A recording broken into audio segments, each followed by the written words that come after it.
What's up guys, Bravo here, and I am going to show you the start of a bathroom remodel that we have going on here. And this is the way it looks on day one. And this is it. Yep. So we're going to install a shower pan liner, do some demo work today, and build out some walls. So stay with us throughout the process. All right, we're got the demo done right now. And as you can see, we jacked around with the concrete with the jackhammer around the drain so we can raise the drain up to the proper level. It does have a P-trap down there. So on a concrete floor, you do have to jackhammer around it, and you have to be very careful. We are back at the work site, and we're coming to a close of the day. We got the back wall trimmed out. Not the side wall yet. And we have our drain in place and ready to be concreted in. It was moved up probably around 3 inches.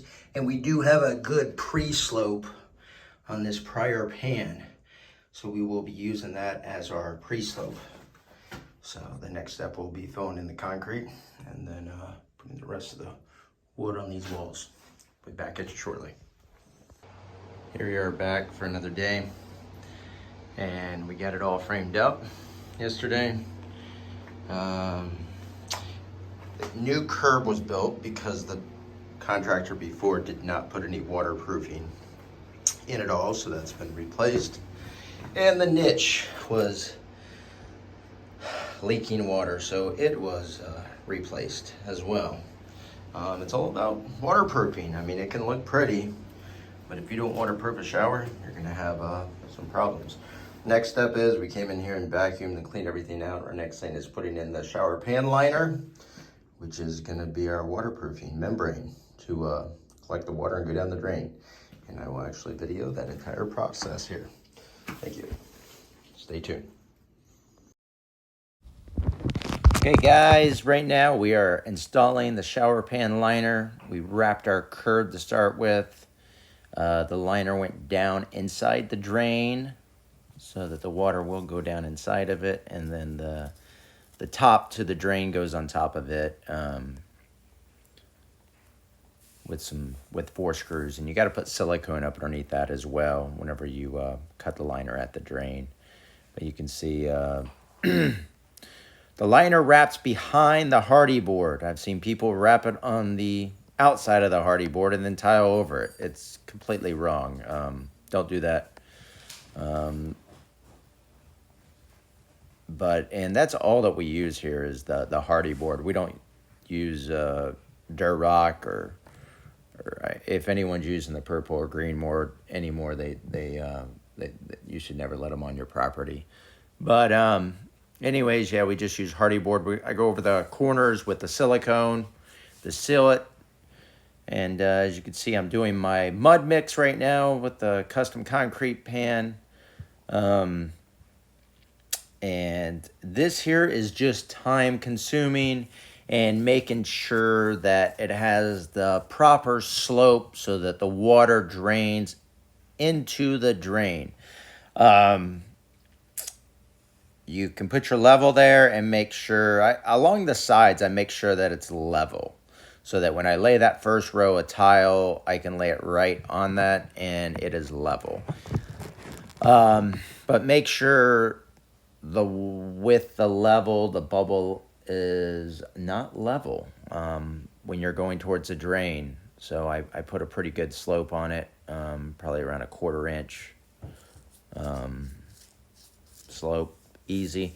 I go over my niche with the red guard, as you can see there, and then I go around it, around the windowsill, and then the shower pan as well. I use the red guard. It's just like another protecting layer. And I go up around 6 to 8 inches on the sides. And I guess the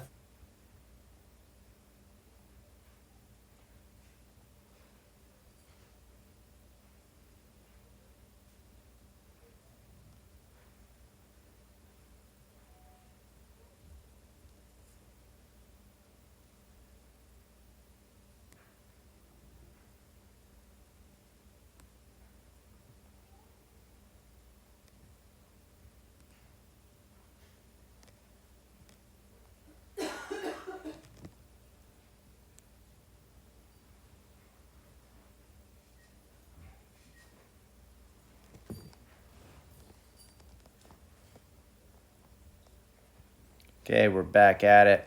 I'm making sure all the tile is level as we lay it. If you get off on the bottom row, it's going to throw every single piece of tile off.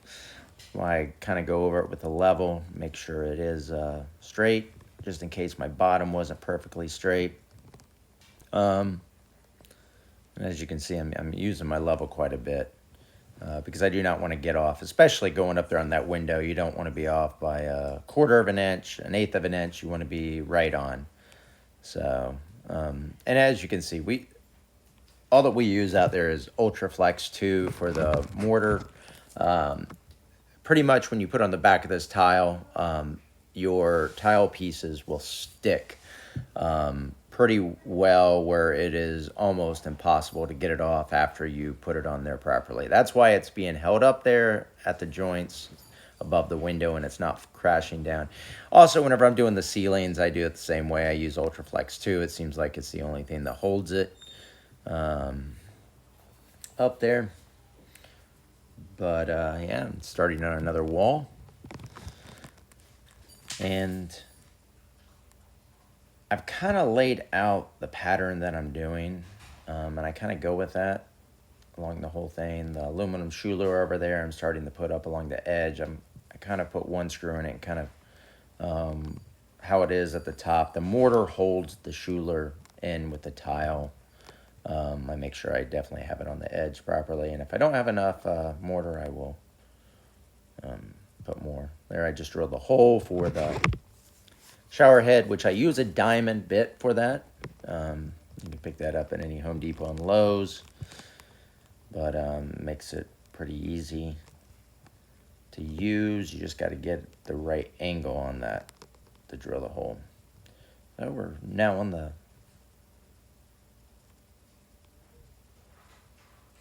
one of the last sidewalls, thankfully.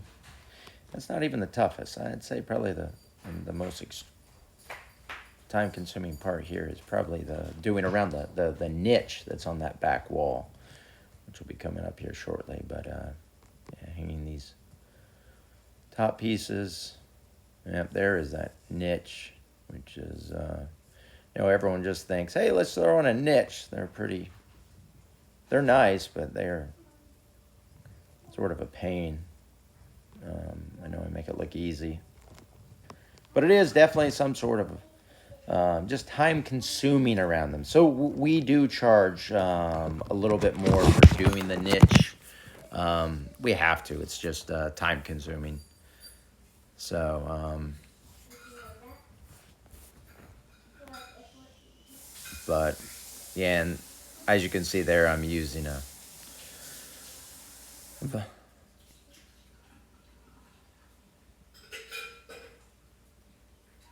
whatever it takes to hold the tile up so that it doesn't fall. Sometimes it will slope down, but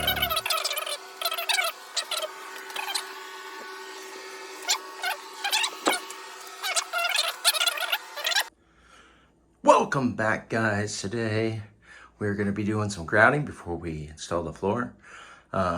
Cleaned up the tile. I have mixed up my grout. The main thing that people mess up on is the consistency of the grout. They make it too wet. So that's about the right consistency right there. And basically we're going to be grouting, and then we're going to be cutting the floor later on today. So let's get to it. So if you're a tile guy, probably the least rewarding thing is grouting. There's nothing exciting about grouting at all. It is nothing but time consuming. The best part is whenever you are finished with grouting. But you do have to get it off in a timely fashion. We do use a grout that has the sealer in it, and typically the color always comes out exactly the way it is shown on the pamphlet. We use Permacolor is the name of the grout, and it doesn't crack. We've used a lot of the different brands from Home Depot and Lowe's. The Mapei, it's I don't know. I would probably skip Mapei, but that's just my experience from it. Doing the floor, it's always rewarding to do this decorative tile on the floor. It kind of is the icing on the cake. It just brings it all together. And just taking your time around that drain, put it in the pieces. It is time consuming, the floor as well. Every bit of this is, but as long as you're patient, you can just make it look normal around that drain. And the square drains, I'll tell you what, they are definitely the way to go, in my opinion, especially if you're working with a tile that is square, making those cuts. It just looks so much cleaner. So here we are laying the last few sheets. And as you can tell, the floor does not look like it's laid in sheets. Sometimes you'll see the tile guys lay the floor and you can see every single line from the sheets. So you want it to make it look exactly how this looks. So you can't see the lines in the sheets. Ooh, yes. Now we're getting closer. We're grouting the floor. And it's coming together. And we're getting closer here. And this is the next day, so I did let that floor set up for 24 hours before I got on it. And using the same grout, the sterling silver permacolor, which it seems like it's a good neutral color for this application. Here we go, guys. This is the final product. This is once the homeowners get the glass people in here, they can measure and install their shower doors. But this is it for this job for us. It turned out very nice. Everything's level. That floor.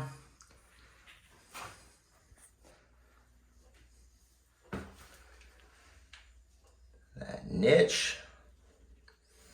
And they're going to be replacing the trim on this shower valve. Corners have been rounded now, smooth. And that's it. If you liked this video and it helped you in any way, please like and subscribe to our channel. Thank you.